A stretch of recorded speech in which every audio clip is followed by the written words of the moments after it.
Sir அதான் மழையே வரலையே கொடாதுங்க சார்.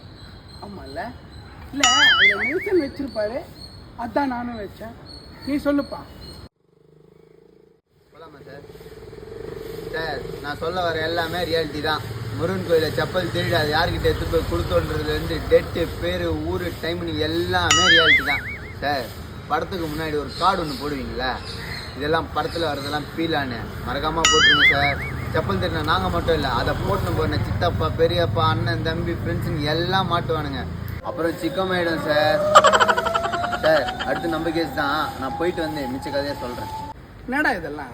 சார் ட்ரெண்டை மாற்றுறதா சார் இப்போ ட்ரெண்டு. ஏன் உன் படத்தில் வைப்பியா? சார் நம்ம வேஷத்தில் யார் சார் நடிக்க வைக்க போறீங்க? செப்பல் திருநதெல்லாம் ஒரு கதை, இதில் யாரை நடிக்க வைக்க போகிறேன்னு கேட்குறான். நீ யாருன்னா பெட்டராக சொல்லிட்டு போப்பா. ட்ரெண்டிங் தீவிரவாதி கௌதம நடிக்க வைங்க சார். பர்ஃபார்மன்ஸ் தம்பி, ஒரே நைட்டில் 4 பேரோட செருப்பு திருடிருக்கீங்கன்னு சொல்லிட்டு பொதுமக்கள் எல்லாம் உங்கள் மேலே புகார் கொடுத்துருக்காங்க. அப்படியெல்லாம் எதுவும் இல்லை மேடம். யார்? நான் உனக்கு மேடமா?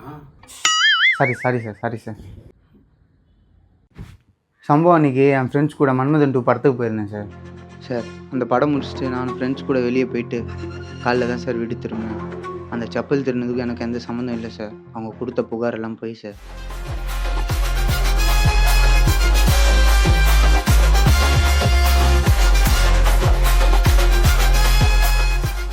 மன்மதன் 2வா?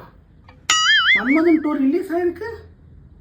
சார் ரிலீஸ் ஆயிடுச்சு சார். மன்மதன் 1ல் எப்படி ஒரு மூக்கில் ரத்தம் வரும், அந்த மாதிரி மன்மதன் 2ல் சிம்புக்கு 2 மூக்கில் ரத்தம் வருது. என்னப்பா கதை வெறியா? சார் உங்கள் கோட் நல்லா இருக்கு சார். இது உனக்கு கோட்டா?